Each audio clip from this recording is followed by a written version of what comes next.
Hi, we're now going to begin in Daniel chapter 9 and talk about the 70 weeks of Daniel. Now, whether you realize it or not, and I'm sure many of you do, this is actually one of the most, if not the most important prophecy in the entire Bible, because as I'm going to show you, the idea of a future 7-year tribulation, others break it down and say a future 3.5 years tribulation, is all completely based on taking this chapter and doing something with it and adding thoughts to it that the chapter itself does not state in any form whatsoever. I had one person that believes this should be the case and that you should read it like that, who said, well, yes, Daniel, in his day, it wasn't revealed, that there is this element that we need to make sure we insert there when we study this. And he claims that things in the New Testament tell us that this has to be the case. Well, I'm going to go over all of that, and it might take a few lessons, but I want us to begin right now. Go to Daniel chapter 9, and the first verse was simply an introduction, telling him that the first year of Darius, the son of Ahasuerus, of the seed of the Medes, which was made king over the realm of Chaldeans, in the first year of his reign, I, Daniel, understood by books. Now, he's referring to books in the Bible, and I'll show you those books. The number of the years whereof the word of the Lord came to Jeremiah, the prophet, that he would accomplish 70 years in the desolations of Jerusalem. Now, where Daniel got this from, let's find it. It's in, let me go to Jeremiah. I'll begin in chapter 25, verse 9. Jeremiah made this prophecy. I will send and take all the families of the north, saith the Lord, and Nebuchadnezzar, the king of Babylon, and my servant, and will bring them against this land and against the inhabitants thereof, and against all these nations round about, and will utterly destroy them, make them an astonishment and a hissing and perpetual desolations. Moreover, I will take from them the voice of mirth, the voice of gladness, bridegroom, the voice of the bride, so forth.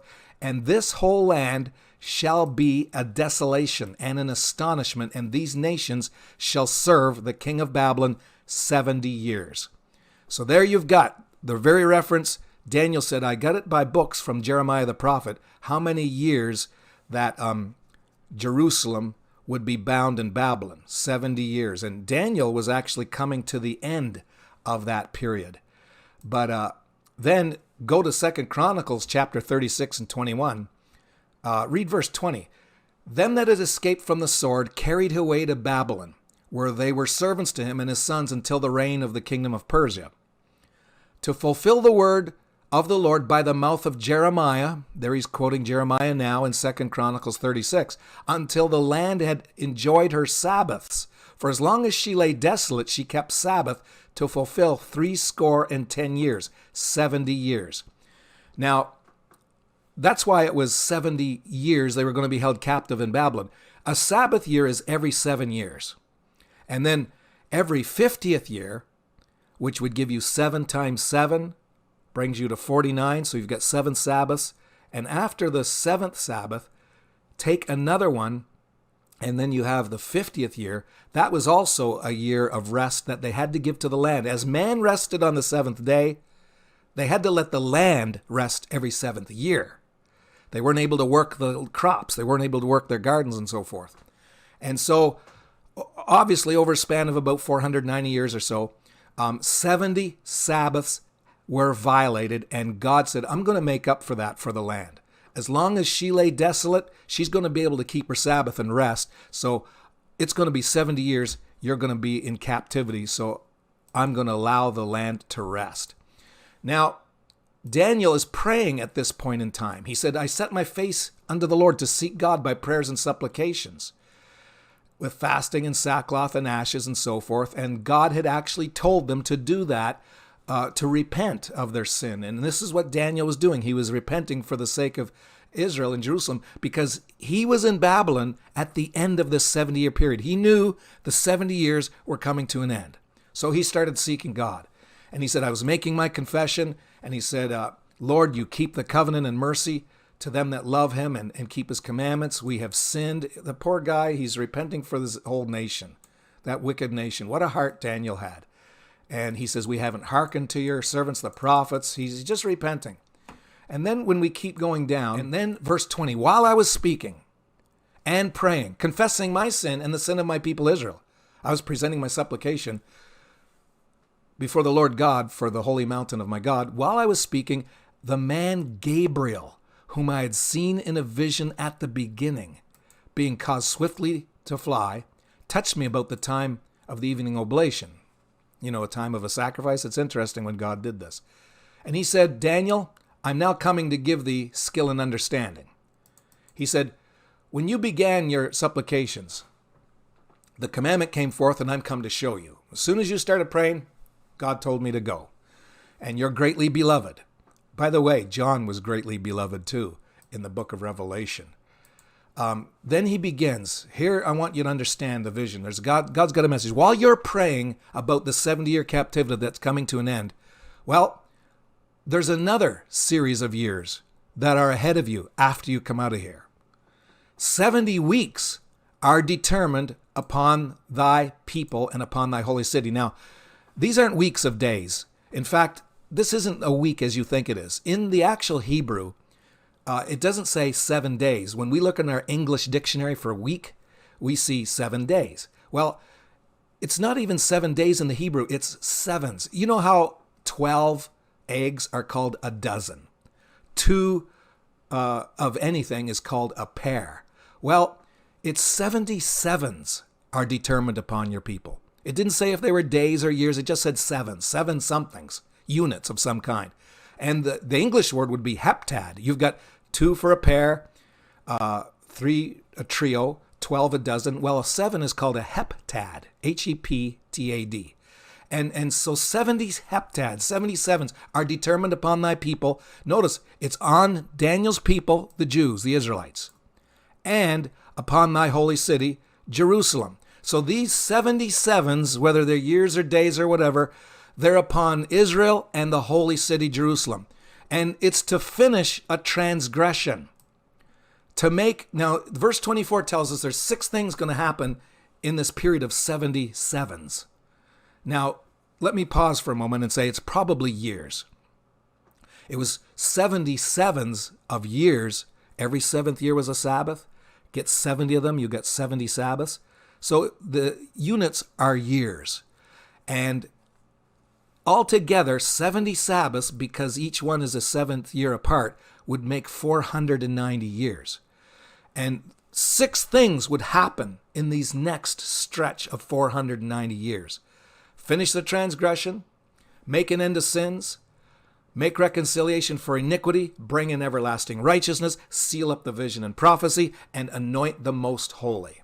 Those 6 things. Know therefore and understand that from the going forth of the commandment to restore and to build Jerusalem unto the Messiah the Prince shall be, and then he breaks it up, 7 weeks. So of those 70 weeks, he says there will be a set of 7. And then after that, 62, or 62. And what's 62 plus 7? 69. And the street shall be built again, and the wall even in troublous times. Now, he already mentioned the 7 weeks. And by the way, that's how long it took for Israel to rebuild Jerusalem and rebuild their temple and so forth.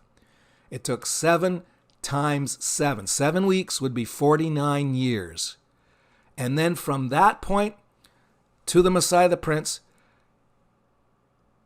that's when Jesus would come, the Messiah.